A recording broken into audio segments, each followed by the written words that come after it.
Have you ever walked into a crowded library, seeing almost every seat marked as reserved, and wondered why so many of them are actually empty?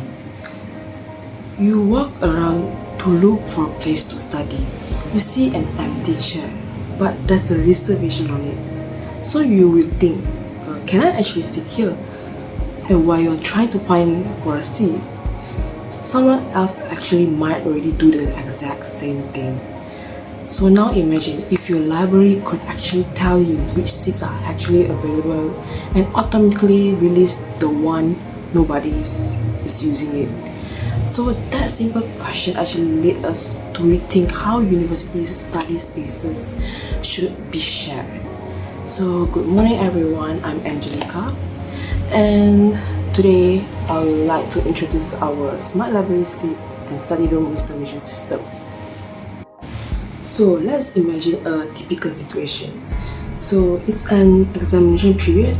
You arrive at the university library because you need somewhere quiet to study.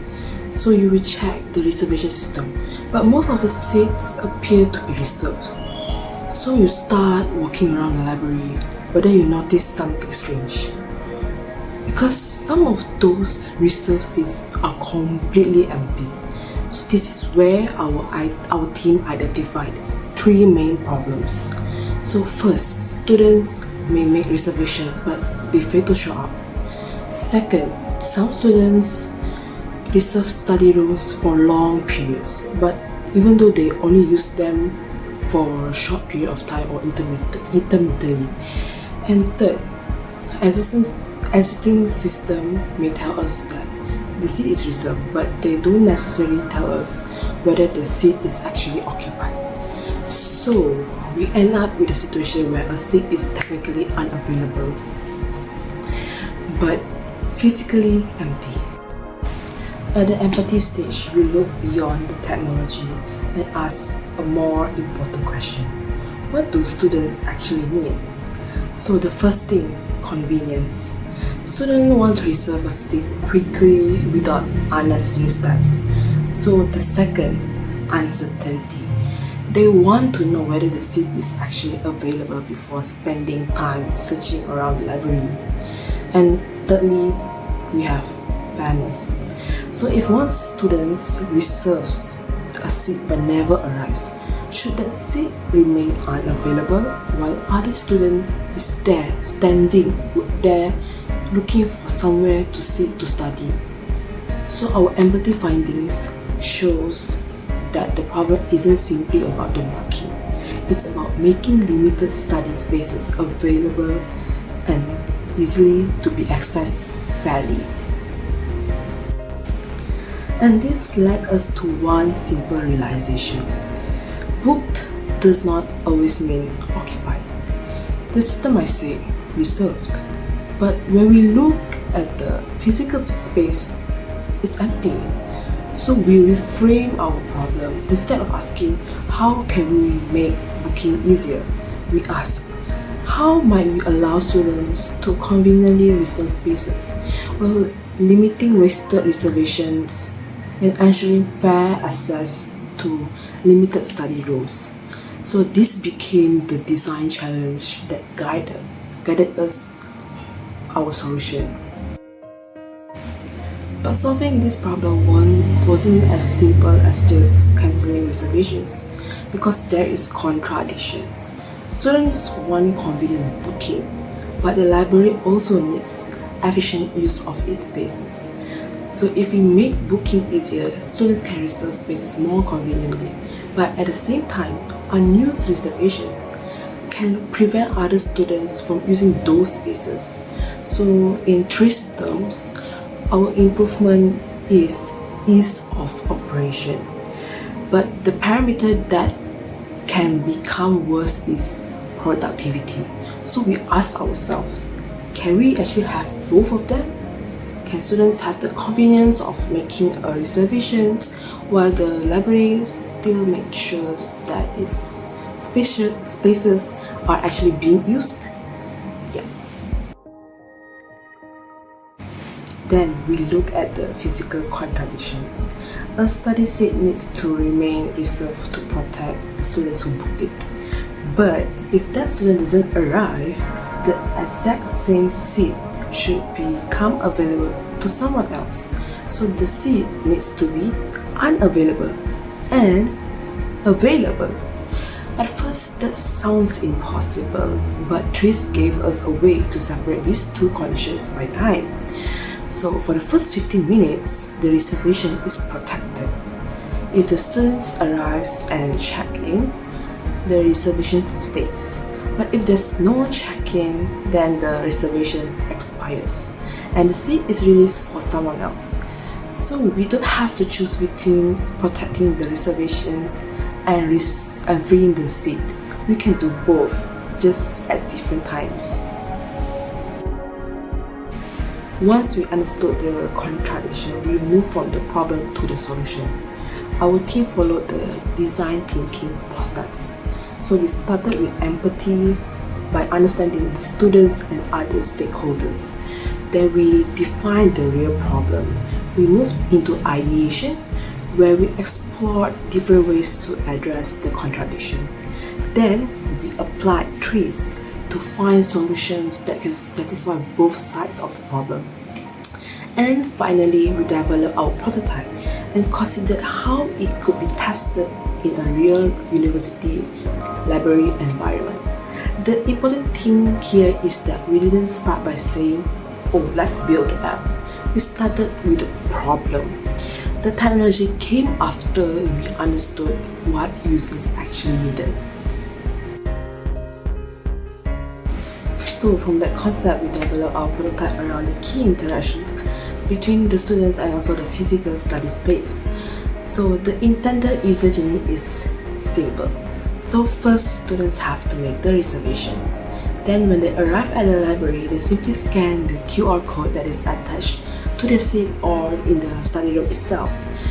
And then the check-in will confirm that the space is actually being used. The occupancy status can be updated. And if the students doesn't check in within the allowed period, then the reservations can be automatically released. So during our testing, we look at whether users could actually understand the process and whether the proposed features address the original problem.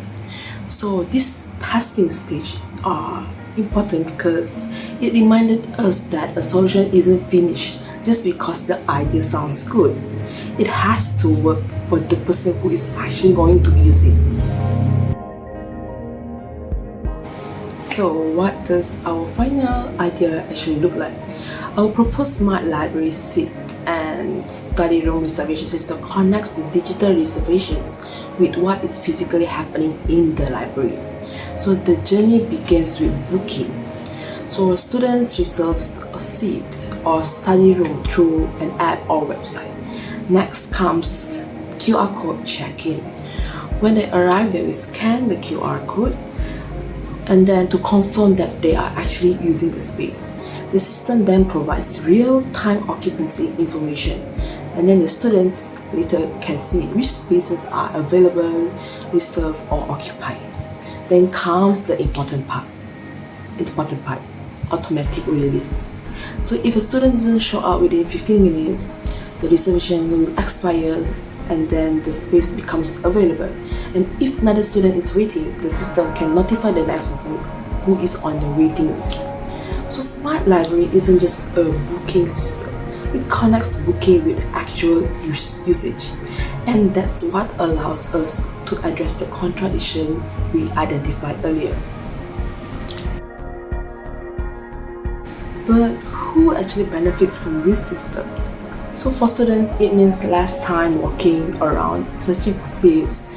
They also can get more accurate information and fairer access to limited study spaces.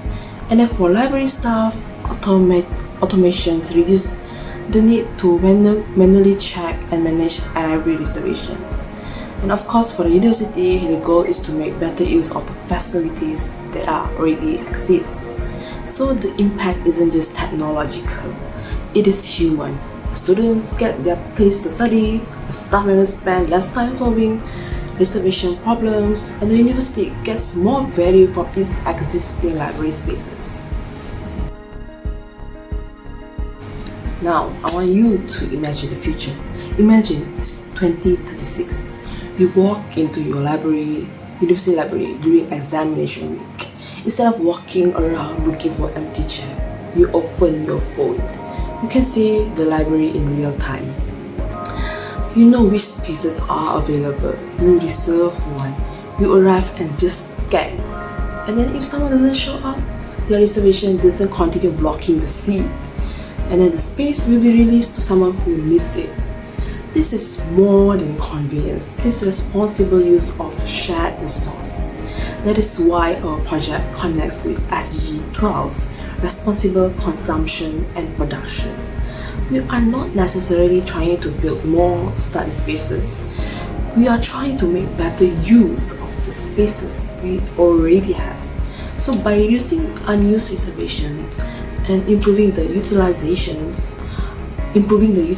of existing seats and rooms, the system encourages more responsible use of university resources. And ultimately, that means smarter library today can contribute to a more sustainable campus tomorrow. So let's go back to the question we started with. Is that seat really taken? With a smart reservation system, we don't have to guess anymore. We can simply connect what has been booked with what actually being used, because behind all this technology is something very simple.